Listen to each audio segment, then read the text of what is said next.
in brand new QI.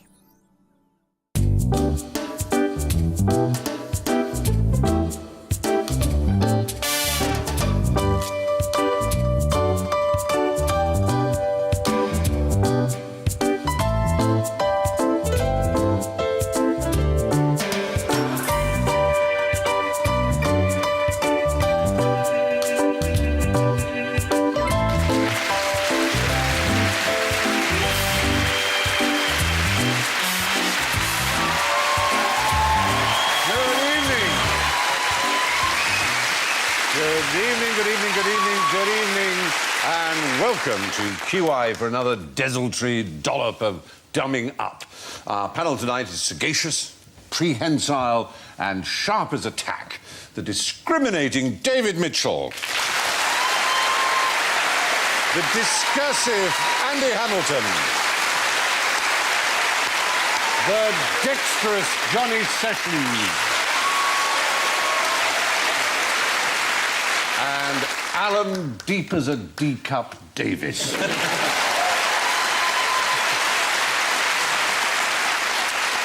Tonight the buzzers are all slightly disparaging. David goes... Andy goes... Resign! Resign! Johnny goes... And Alan goes...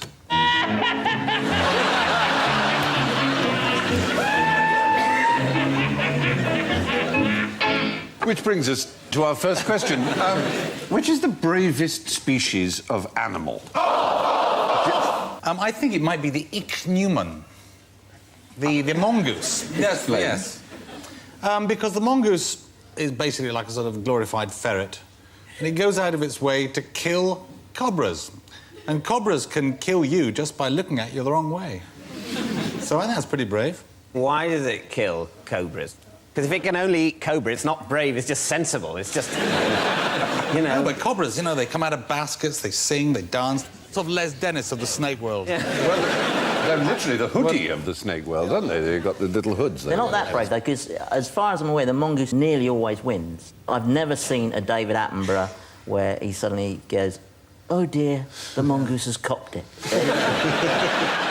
What's difficult about this question, I think, is you need some kind of comparative unit of bravery, I think. And we have one.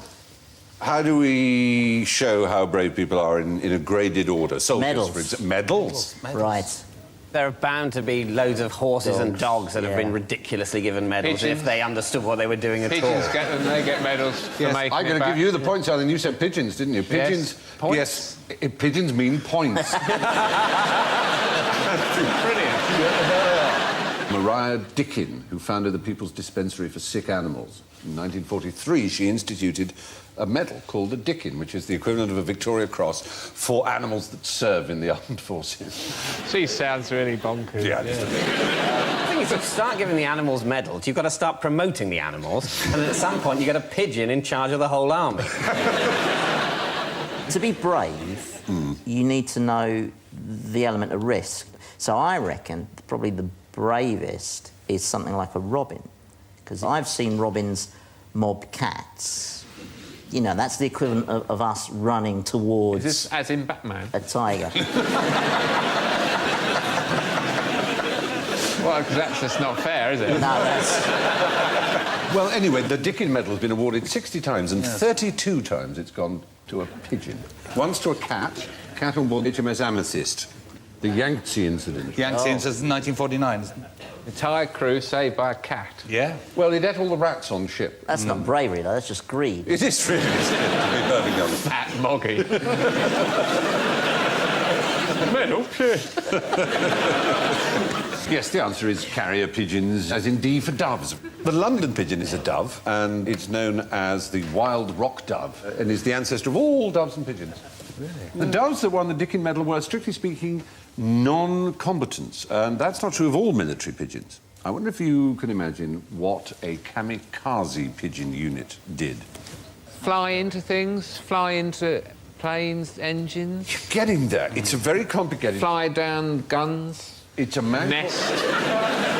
Terrible nuisance to get out. It was to fly at ships, but in a very particular way, inside a missile. It's got a window, right? No, I'll explain it to you. Here's a pigeon. I've got a pigeon here.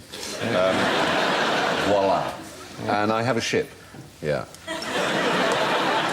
And you train the pigeon to peck at a ship. And every time it does, it's rewarded with grain. Then you put it inside its missile with a glass front, right? And a ship comes into view, but it's slightly on the left.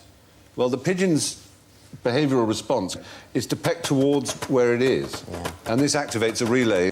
And as it gets nearer the ship and it gets bigger and bigger, it pecks more and more and more and more and more, which tells them that they're on the right track. They get really, really close and it explodes in a ball of flame. Destroying...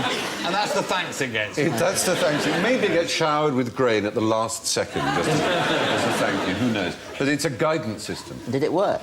It wasn't used, Right. But what they did using this man Skinner, this behavioural psychologist's experiments, was they got a bit of glass, and instead of having a target on it or anything like that, it was just a plain piece of glass with an orange dot on it. And every time the pigeon hit the dot exactly like that, it would get rewarded. Can you imagine why that would be useful? I was thinking about this just the other day. It's funny you said that. Very slow form of execution for someone. You put an orange dot on them, put a pigeon in the room. You could activate 12 years. No, pigeons have very good eyesight. And if an air rescue helicopter is searching the sea and someone's in a little orange dinghy or in an orange life jacket, the pigeon will always see it as a little dot in its screen. So let's go like that, thinking it's going to get fed. And that will alert the pilot. And it works. And that's beneficial and no one dies. Someone might even get saved. Yes. And then you eat the pigeon on the way back. The passenger pigeon, is that a familiar species to any of you? It's one of the saddest stories. There were flocks of them in America, and I'm not kidding, that were 1 mile wide and 300 miles long. Good Lord. They would have 2 billion of these birds. They were just the most extraordinary sight in nature, probably. So they're shitting whole hills. Yeah, absolutely. Can you imagine? Caught under that, you are dead. You are seriously dead. In 1896, they killed the final flock of 250,000 in one day, knowing it was the last American sportsman, and I use the word sport quite wrongly. Did you know about the Puccini gun? The composer Puccini Yes. was a great shooter of birds, as a lot of Italians are. When I was in his house at Torre del Lago, there was the Puccini gun, which he made himself, and he'd be sitting there writing, lovely opera, and he'd hear a snipe outside the window. He'd grab this thing, which had the bore on it like a drain pipe, and he could bring down 50 snipe in one go. Oh, you see, is that sport? He's Italian. Italians, Americans, I mean, really. That's horrible. But can you imagine that? And then on one day, knowing you're wiping out an entire species to kill 250,000 birds in a day. Did they know it was the last Yes. 250,000? And they sort of They thought, knew. fantastic, let's finish them off. Yeah. That was the last flock, and then the last bird itself died in the Cincinnati Zoo in 1914. She was called Martha. So the pigeons in Trafalgar Square, they're wild rock pigeons. Wild rock doves. Wild rock doves. Yeah. Do they know that? Because you don't tend to see them on the cliffs at Beachy Head. They're confused by our rock cliffs, aren't they? That's the problem. Pablo Picasso was a keen pigeon fancier. His father was a painter of pigeons. It was a style in late 19th century Malaga. Instead of, flower genre painting in France, whatever, his father was a pigeoniana, or whatever it was called. And when he discovered how good his son was, he gave him his brushes and never painted again. Fantail pigeons he collected himself, and of course he called his daughter Paloma. which is Of course. Spanish for a dove or pigeon. Indeed. Una paloma blanca, you Yes. remember. There we are.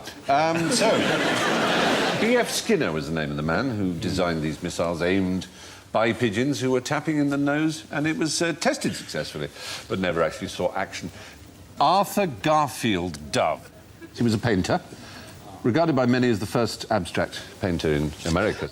He was a friend and associate of the subject of our next question, which is, what practical use can you think of for the work of art which the Turner Prize Committee voted as the most influential modern work ever? You sleep in it.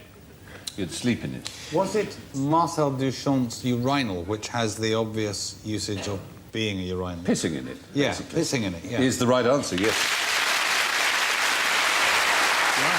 There it is. It's a 1917 work entitled Fountain. It's worth $3.6 million. It's signed R. Mutt. R is for Richard, which is a kind of French slang, as well as being a name, means money bags. It's upside down. Is it? Can I also point out it's not plumbed in to anything? So personally, I wouldn't piss in it.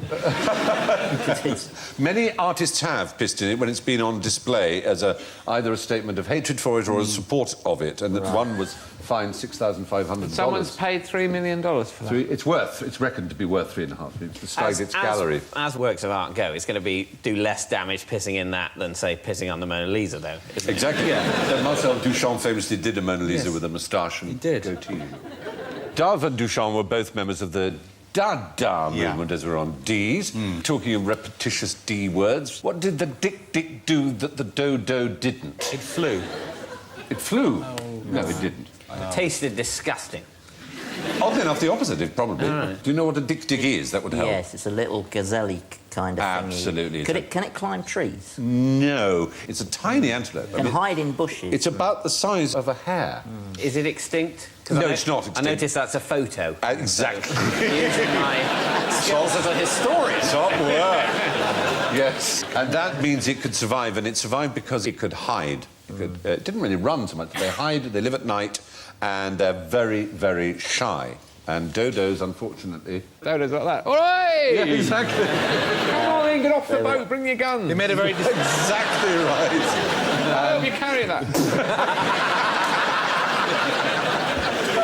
It's true. Mauritius is where they came from. And the rats, pigs, dogs and humans that arrived in the 17th century, as you say, it just was not afraid of them because there were no ground-level predators on the entire island, so it had no reason to be distrustful. Whereas Dik-Diks in Africa, of course, had lions and things to contend with and were very, very shy. So essentially sounds quite brave.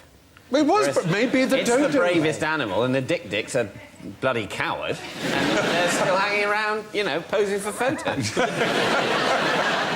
Do you know what sort of animal it is? What it's related to? Turkey. It's a pigeon. Actually, Is that pigeon? It doesn't look like one. Didn't It is know a it was pigeon. a dove. And it was entirely forgotten until 1860s, roughly. Suddenly everybody was talking about dodos again because they appeared in a book, a very famous book. It's Alice in Wonderland. Alice in Wonderland, give yourself some points for that, absolutely. And it's around that time that dead as a dodo seemed to become a popular phrase. Yes. From Dik-Diks to Moby Dick, who is a sperm whale, of course. A sperm whale's penis, as I think we may have covered even in the first series, is 9 foot long and 1 foot in diameter. What uses can you think of for Moby's dick? Way ahead of you. You've been thinking about this. No,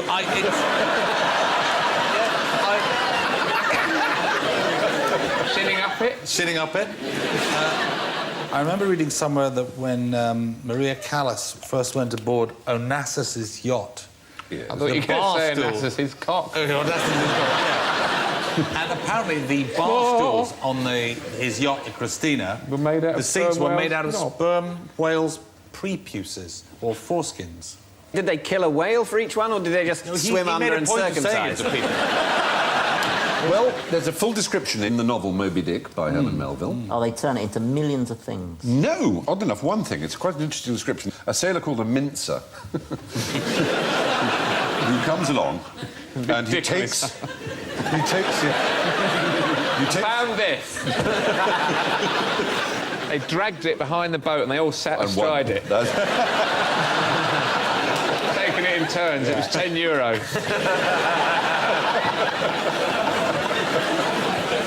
Well, apparently, he staggers off with it as if he were a grenadier carrying a dead comrade from the field. Then he extends it upon the forecastle deck, and he proceeds cylindrically to remove the dark pelt, the outer skin of it, the slidey bit that goes up and down, I guess. This done, he turns it inside out, he gives it a good stretching, so as to almost double the diameter, so it's now 2 foot wide, but still 9 foot tall. So it wasn't big enough. Right, exactly. And then he hangs it well spread in the rigging to dry, right? Ere long, it is taken down, and when removing some 3 foot of it, so it's now about 6 foot, but 2 foot wide. Waistcoat. He cuts a couple of armholes and makes an apron. Yeah. There you are. And there's your mincer. He now stands before you invested in the full canonicals. Do you like my apron? Yes, I quite like your apron. How do you get... Well, it's the easiest thing in the world. What I did is I cut a sperm whale's cock off, dragged it onto a ship, skinned it, hung it inside out, hung it up at the top of the rigging for ages. I don't believe that ere long. I mean, it's not going to dry out if the weather's bad. And then you've got yourself an ape. Surely there are easier ways of making an ape there. Not in the middle of the Atlantic Ocean, there aren't. Well, mate, well, you should bring them with you. I mean, if he got a TV out of it, that would be great. You can understand the effort. Does it have a bone in it? Like a badger. Yeah, a badger has a bone in it. Badger has a bone in its cock, yes. That's not suitable for apron making then. That's a bigger job, isn't it? You could make an apron for a squirrel. For a wasp. Squirrel, maybe. So much for Moby Dick, who rode from London to York in 15 hours. It was Dick Turpin? Oh, no, it wasn't. No, you fell into our little heffalump trap again. No, it was a man called Swift Nick Nevinson. Swift Nick Nevinson was a rather splendid highwayman, and he never hurt people. He was charming and he was very popular. He held people up in Gad's Hill in Kent and then rode like fury 200 miles to York, where he went into a bowling match with the mayor of York, and he bet him on the outcome of the match, so that when 2 days later the police came to arrest him, he could use the mayor as an alibi. And the mayor said, no, he was playing bowls with me, because no one can imagine that you could get from Kent to York in 15 hours. And the latest news here from my little screen is sperm whales do have bones in their penises. I get very odd text messages sometimes. It's what you to know. But Swift Nick was given his name by Charles II himself. But why did Dick Turpin get the name for being the one who rode to York? He did ride to York, but he took a long time over it. On Black Bess. It was on Black From Bess. Epping Forest, where he lived for a bit. He did live in Epping Forest. There's a You're getting nightclub called points. Turpin's. It was closed down because someone got glassed. But unfortunately, unlike Nevinson, he would torture old women and little girls for money. He was no Robin Hood. They tried to dress him up like that in Epping Forest. But it was a man called Harrison Ainsworth, the novelist, who in Yes. 1834 wrote Rookwood, exactly. You get a point for muttering Rookwood under your breath there. First time you've muttered under your breath, and it's actually meant something. Still, there we are. And he, for some reason, attributed all Nevinson's deeds to Dick Turpin. How did Nevinson, if we know that he never hurt anyone in any of his robberies, Apart how from did the he get on as a highwayman? Because surely, did he have to pretend he wasn't Nevinson? No, actually, I'm Dick Turpin, I'm a real shit. No, he said, no, you're not, you're that Nevinson, you're not going to do anything. Oh, no, I know, but please, just give me the stuff anyway. Do you know how Turpin got arrested? What actually happened? It was a very bizarre story, really. Tax fraud, wasn't it? It wasn't tax fraud. No, he went to live in York, changed his name to John Palmer. He did a bit of cattle rustling, but he did get arraigned for shooting his landlord's cock after a jolly day out hunting, and the authorities didn't know who he really was. So he wrote to his brother-in-law for a character reference. But his brother-in-law turned the letter away because he sought from John Palmer. And in those days, you had to pay sixpence to receive the letter. And he said, I don't know this person, so I'm not going to pay for it. And it went back to the postmaster, who happened to be the person who taught Dick Turpin to read and write. And he recognised Dick Turpin's handwriting and grassed him up. Stitched him up like a kipper. I do all the characters. And then to make matters worse, the hangman was an ex-partner of his, who, in exchange for a pardon, had agreed to become a hangman. There were only 12 people in England at that time. Tim Spall's new film has just come out, but Albert Pierpoint, yes. He opened a pub called The Struggling Man. And he got it down to 7 seconds, apparently, Pierpoint, from leaving the cell to the prisoner being dead. 7 seconds. Do you put them on roller skates? Even if you had... One of those rope slides. Put this round your neck, would you? Yeah.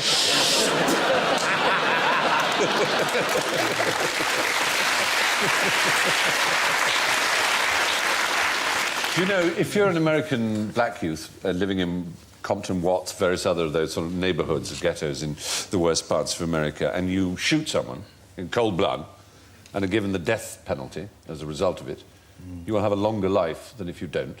Because the life Ages to get expectancy is The so life low. expectancy on the streets is Yeah. lower than on death row. But does that mean that they go out to shoot people to prolong their lives? A friend of mine's a cameraman, and he was doing a documentary in Los Angeles, and he became friends with a policeman whom he'd been interviewing. And he said, well, come up in my helicopter, because he needed aerial shots of LA, and it was very expensive to hire a helicopter for the day. So he went up in this helicopter going over LA, and he said, "You've got a weird... is it your GPS system, the thing that goes ping all the time?" He says, "No, that's bullets hitting the bottom of the helicopter. They have reinforced metal underneath it. They see a police helicopter, they just shoot it all the time." That's because there are no more See, passenger and it was pigeons. just- That's yeah. what it is. Ping, ping, ping, ping, ping, ping, ping, all the time. So, this puts us firmly in the saddle of general ignorance. Fingers on triggers, please. What crime was committed by Burke and Hare? David Mitchell. The body snatching. Oh!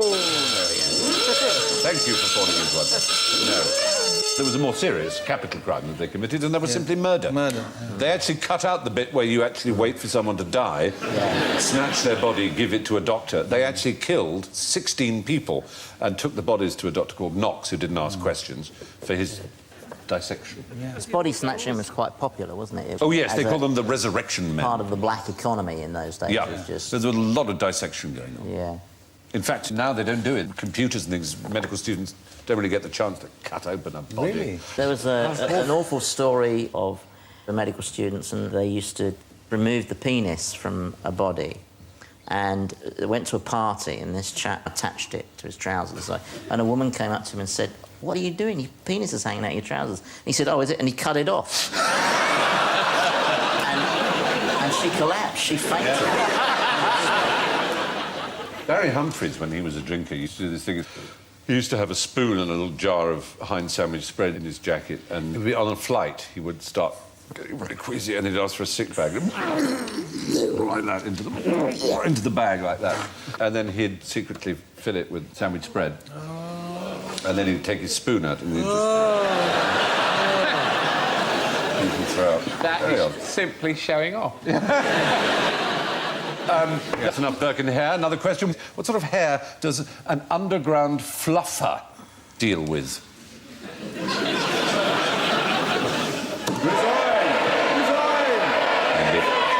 Is it anything to do with the tube? Is it underground as in... Is the right answer. You avoided our trap. Nothing to do with films and pornography or anything. Is it to do with cleaning the rails? Cleaning Yes. the rails. Gangs of 6 every night go down, gather up the hair. 30-mile-an-hour winds come when a train enters the station, and a lot of hair gets blown down into the tunnels. Really? Yeah, that's how I lost mine, actually. Most of it is Tottenham Court Road. On the And it's statically attracted to the rail, is that? Well, it's a prime cause of fire. I that's the don't problem. understand why you can't have, you know, like you used to have a cleaning tape for your cassette deck. Yes. I runs can't along have a behind. cleaning tube. You just send a big furry train down. Well, that's the fluffers. What's happened to fluffers in the porn industry? They're no longer used. Yes, why would that be? I wish... David, why is that? Porn industry, I feel it's your question. It's a VAT issue. health and safety as well, I think. It's something else beginning with V. Viagra. It's done them out of business. The fluffer, for those who don't know, was the person in a porn film whose job it was to excite the membrum virile of the male artiste. And then turn it into an apron. That's it. Yes, fluffers clean the tracks, they save lives, and they stop trains running late. It's a really tough and underappreciated job, and I think they deserve a round of applause from us. Hooray!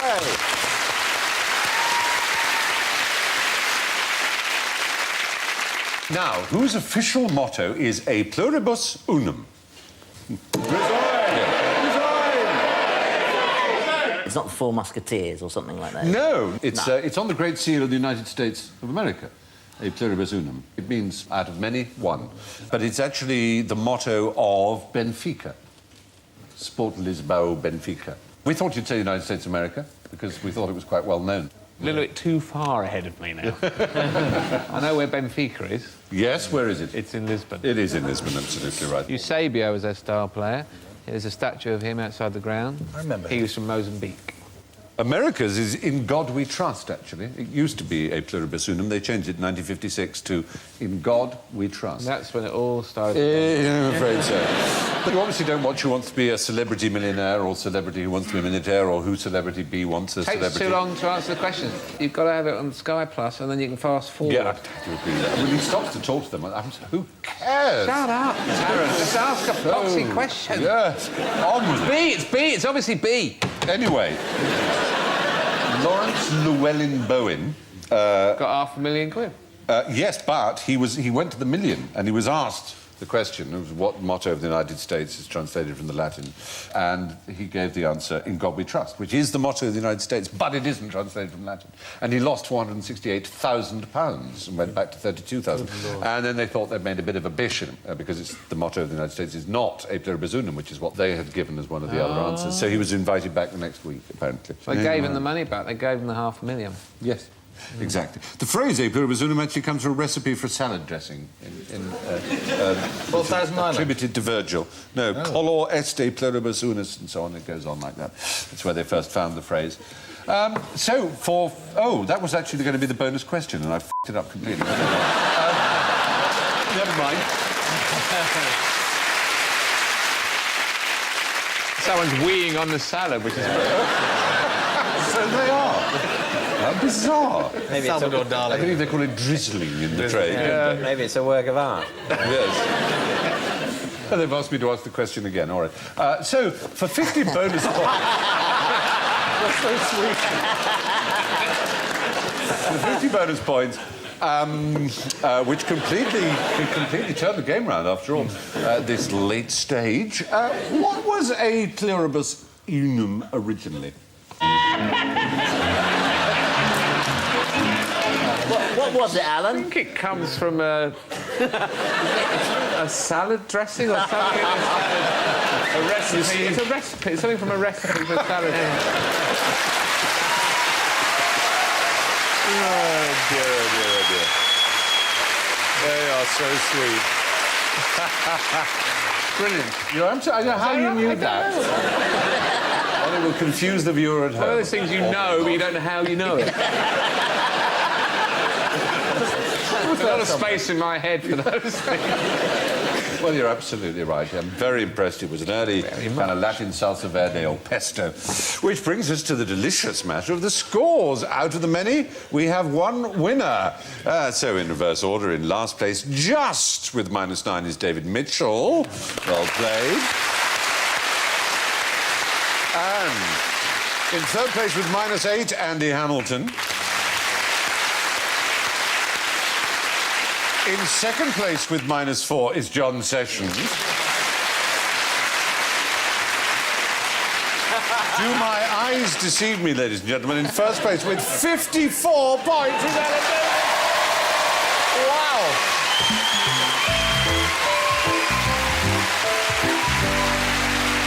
Woo.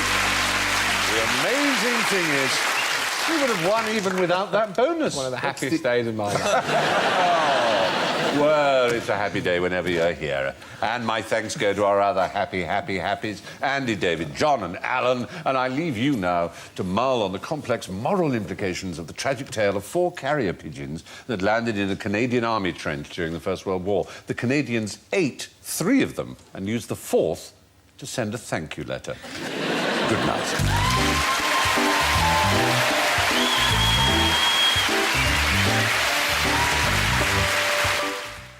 Science Fiction Britannia continues tomorrow on BBC4 with this year's remake of A for Andromeda at 8:30.